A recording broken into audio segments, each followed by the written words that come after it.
Bet you're having a better day than Terry McGinnis. Here's your look at the McFarlane Toys DC Multiverse, the Batman Beyond glow-in-the-dark Entertainment Earth exclusive.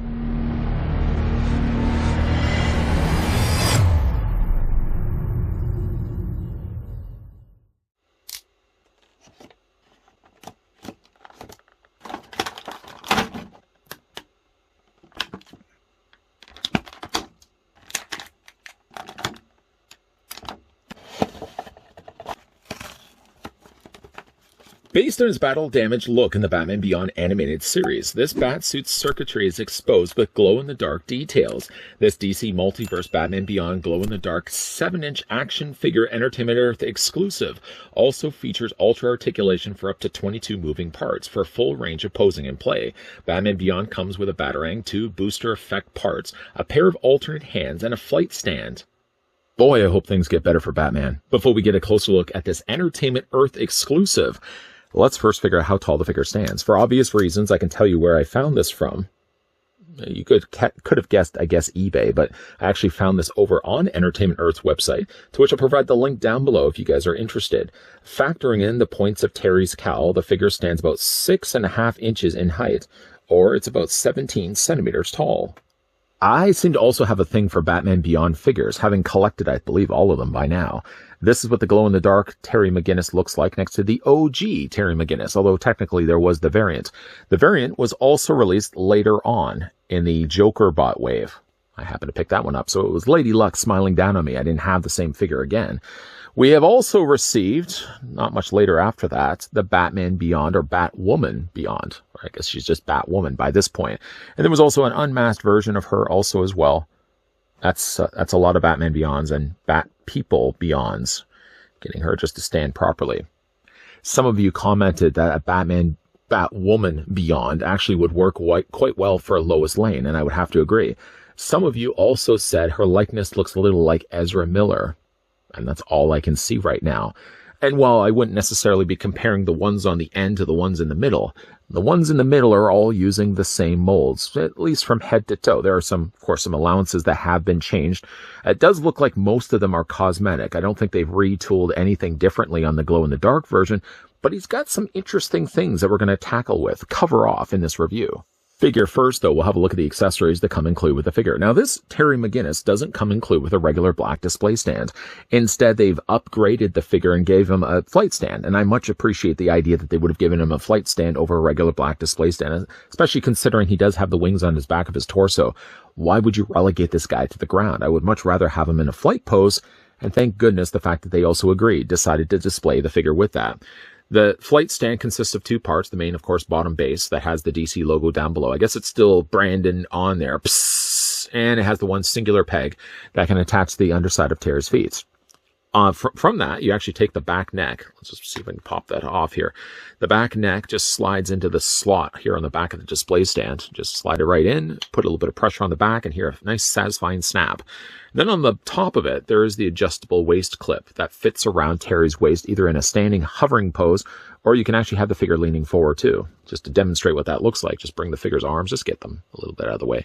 We can also move the cape out. We're going to talk more about the wings on the back of his torso here in a second, but just to clip this around to show you guys a bit of a tutorial here. You can just either have him in a hovering pose.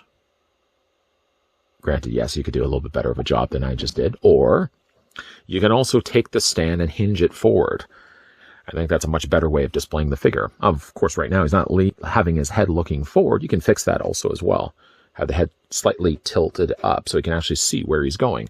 I usually like to display my Batman Beyond figures across the board, usually in a pose like this, where it looks more like they're flying, less like they're hovering. While he's flying away there in stable place, like he's not moving anywhere, let's have a look at the trading card that comes included with the figure. Now, the neat thing about the figure, at least from the trading card standpoint, is that they actually did use figure photography, but it also gives them the chance to show you guys what it looks like with the glow in the dark. You can see that all the damaged circuitry here on his body, the parts that of course damaged, all illuminate a nice bright green. We're going to look at that in a second. On the back, the real name is Terrence Terry McGinnis. Now, this is actually one example where I haven't read the read-up on the back of the card. I actually found the read-up better online, so I read that read-up instead. Now, you can certainly pause this and read it for yourself if you wanted to, Basically just gives you a generic read-up on Terry McGinnis as a character and how he becomes Batman Beyond. I'm going to put that to the side. And while he's still flying away, the figure comes also included with some thruster boosts. These are the same ones that came included with the other Batman Beyond figures in the past. They do have this single peg, so that plugs onto the back of the figure's feet, at least in the heel portion. And they're using, again, translucent yellow plastic, indicated by this humble reviewer's hand waving behind it. It starts more of a darker red. It gets then more to a lighter yellow or lighter orange, before then it illuminates more in a brighter yellow on the end. And you can take that, just detach now the figure from the display stand, and then locate it on the back where his normal display stand would attach to. You can take only the one peg and plug that onto the back of his heel, just like that.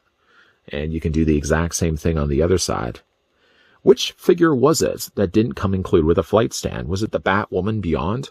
But I think if you're going to include a figure like this, and deliberately include something that he can't have the means of standing on his own if he has these attached to the end of his feet, then the figure already has to get a flight stand. And I think there's been some cases where they haven't. I like these. I always like the idea of adding those to the ends of Terry's feet. And again, you just detach them and put those to the side.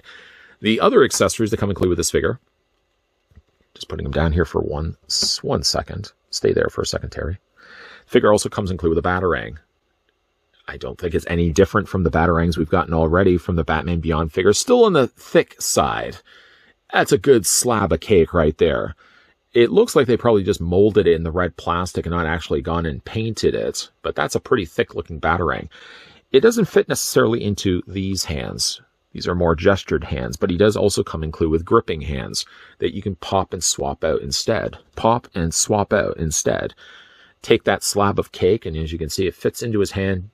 Not decently. I mean, it's just going to fall out of his hands, but at least he has better luck of holding it than the hands that he has right now. The thing I noted about the hands that I'll note to you guys now is that these hands don't have any paint on them to speak of. It's simply just the molded black plastic. And yet, just folding the cape, I keep calling this a cape, folding the wings down. If you look at least on this one hand, you got some pretty interesting circuitry and battle damage showing. The swapped handout for that side, at least, as you can see, is completely clean. They didn't even feel the need to add anything onto the hands. I think that's a bit of a bummer. At least continue on some of the trend that was already started here on the forearm. Unfortunately, not the case here on this hand. Now, to say that onto the other side, really technically they did skimp out on this side. The hand doesn't have any battle damage. So swapping out the hands, while it is still cut right off there where the paint stops, at least if you're changing out the hands, you're not missing out on anything that wasn't there already. Those are all his accessories. I'm just sliding them off to the side and getting a closer look now at the battle damage Terry McGinnis. I wasn't sure if this was a figure, honestly, I wanted to pick up. I saw, yes, images online, and glow in the dark is either a sell or miss for me. A lot of times, if it doesn't justify, at least for that character, I usually just pass on it completely. But one thing I did like about this one is, at least with it not illuminated, you got some interesting stuff to look at. And I got to say, it actually looks better, I think, in hand than it did online. Sliding this one over, bringing in the original Terry McGinnis. Not much, though, does get changed. Although the thing that they did do differently was they did paint in a mouth that the original Terry McGinnis didn't have. I didn't bring in the one that had the mouth guard because also, yes, it wouldn't have a mouth painted in. So that's one thing I do think that at some point maybe they could release. Am I really all that interested to get another Batman Beyond if only they could just paint in a mouth and teeth? The answer is that, yes. Yes, I would still be interested to pick one up. This one did just have a closed mouth. This one at least does go and paint in those teeth. I do like that. I got to say, that's one thing that this figure did do better. Arms are the same. The gauntlets also seem to be the same.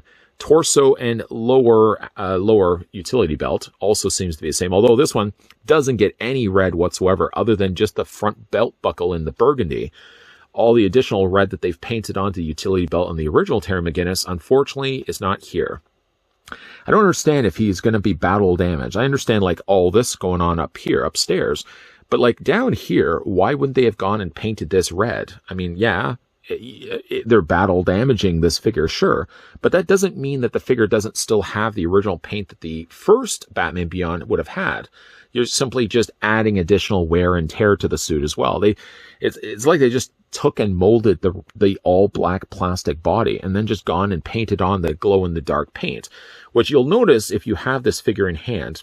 If you don't have this figure in hand, you're just going to have to take my word for it, that all the parts that are glow in the dark are dark gray, but they also got a texture to them as well.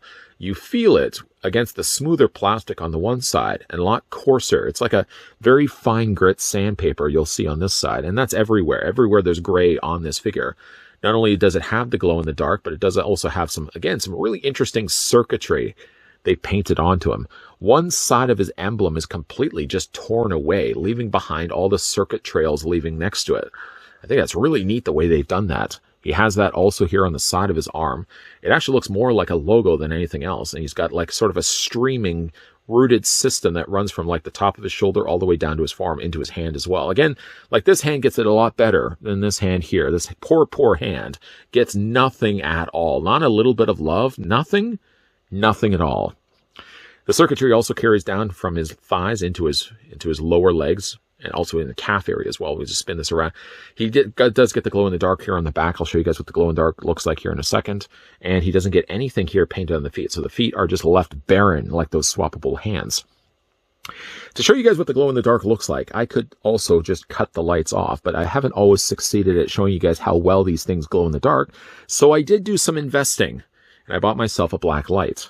You don't want to look directly at the UV light, but it perfectly serves a purpose of shining onto the figure so you can see how good this actually illuminates when it's in the dark. Turning on that right now and putting the light against the source, you can see how bright green that illuminates.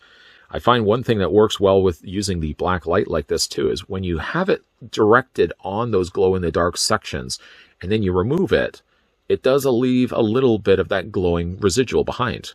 Again, this is what it looks like when you have it illuminated. All the way down his torso, across his belt, across his legs, down the sides of his calves, and also across his hands as well. Now, if this was just a normal Batman figure, I'd have no interest whatsoever to pick this up because it just wouldn't make any sense. But I think for a character like Batman Beyond's Terry McGinnis, it makes more sense that his body is made of circuitry, and that circuitry could get damaged. And along those lines, it could possibly even illuminate. I think that's really cool the way they've done that. Articulation on this figure, let's talk about that right now, will be the same on the figure that we looked at already. Head rotates all the way around. It looks up and down, and you can also move it back and forth as well. All the same as the original OG Batman Beyond. The arms, also the same. Hinge out at a 90-degree angle bend. You can take those arms and rotate them all the way around. There still is the concealing socket joint on the inside that hides the joint from the shoulders. The figure does have a bicep swivel as well. Figure does have a double hinge on the elbow, and figure also does have as well the hand swivels all the way around, hinging those also back and forth. Like the figure we also looked at before, has an upper torso ball joint, a lower torso ball joint concealed behind his utility belt. Not quite the most ratcheted joints, but he does have ratchet joints on the insides of his thighs. You can take those legs and bring them forward and bring them back. There's a mild, moderate swivel at the top of the thigh, double hinge on the knee. And Terry McGinnis does have an ankle pivot this way, an ankle rocker this way, and toe articulation. Just before, of course, we close up shop for the night, we're going to show you guys also the back of his torso, and of course the wings that can fold out. Nothing different here at all. Again, just going to bring in the Terry McGinnis we looked at before. It almost seems as if like the plastic that they use, the red that they've used, is slightly lighter than the one we got with the OG. It works the exact same way though. If you look at the figure, you can see that they're stacked on top of one another, sort of like a sandwich. You just fold these out. You do a couple of things really to these. You can either take the part of the gauntlet, the little spikes that stick out. I like to do that myself. It's not technically the right way, so please be kind and don't leave that in the comments below. But you can slot it in that way, or the accurate way of doing it as well is you can take the forearm and see there's a peg. Oh, see, now you see the peg. It sticks out right at the bottom of the forearm. You just swivel the arm, rotate the arm until finally you get it. Now, I want to show you the difference between the two and maybe the reasoning why I like to display it with attaching it this way. When you attach it this way, his arm goes forward, and I think it looks more natural in the way he would be flying. When you attach it the way it's supposed to attach, his arm is down. I mean, yeah, you can rotate the arm this way, but I think I actually kind of like it a little bit more this way. More preference than just anything else. And it, like I said, it attaches the exact same way, the very exact same way the earlier Terry McGinnis looked like, or did when we had a look at that figure. And one last time, just to get his arms straight here. Again, just before we close up shop for the night, there's what the glow-in-the-dark Terry McGinnis looks like. And again, just for the sake of comparisons, this is what he looked like, the cleaner version of Terry.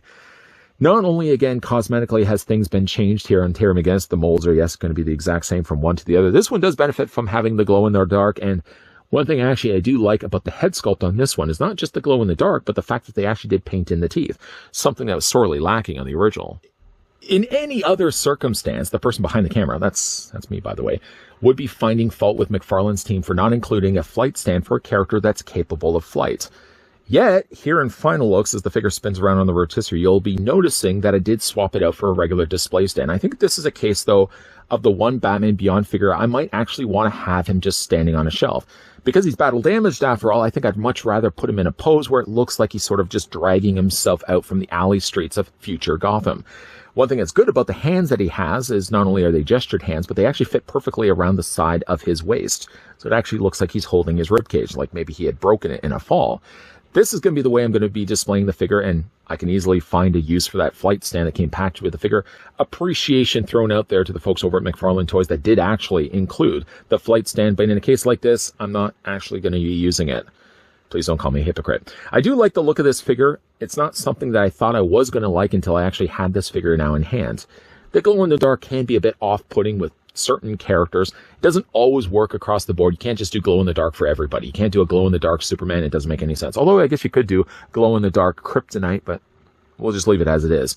I think a character like Batman Beyond, though, the fact that he does have a suit that's made of electronics and circuitry, that if he's battle damaged, there's a great opportunity for them to go in and repaint the figure with all that exposed damage, but also glow in the dark. I mean, maybe he was battling blights, and that's some of Blight's residual all over his body glowing in the dark. I'm really glad I did get myself that black light. Makes showing you guys the glow-in-the-dark features on these figures a whole lot easier. As for the rest of the things that come include with the figure, it's all pretty much samesies as before. We get, yes, a different trading card, which is at least good. They could have easily just packaged in a regular Batman Beyond figure and called it a day for the trading card, but they didn't. They gave us an exclusive trading card to an exclusive figure like this. All the rest of the accessories, though, like the boot thrusters, the swappable hands, and the overly thick slab of cake batarang are all the same things we got before. So what you're getting here, at least, is a different paint application. Same mold, yes, but a different look for Batman Beyond's Terry McGinnis. And I gotta say, in hand, while I wasn't loving it online, at least from the images that I saw, the figure looks a lot better in hand than it does online. What do you guys think? Let me know down below in the comments section. Is this a repaint that you guys would be interested to pick up for yourself? Again, if you guys are interested to grab this one for yourself and add to the collection, I did find this one over at Entertainment Earth, as after all, it's an Entertainment Earth exclusive. I'll provide the link down below in the video description if you guys are interested to grab one for yourself. If you are also new to this channel and you're enjoying the content that you're seeing, make sure, if you haven't already done so, that you're hitting the subscribe button down below. Also, make sure you're turning on the bell notification. That's your best way of getting notified every single time a new video is popping up. I did that with my mouth. There's definitely going to be a lot more DC Multiverse reviews coming your way. So as always, thanks for watching. See you guys next time.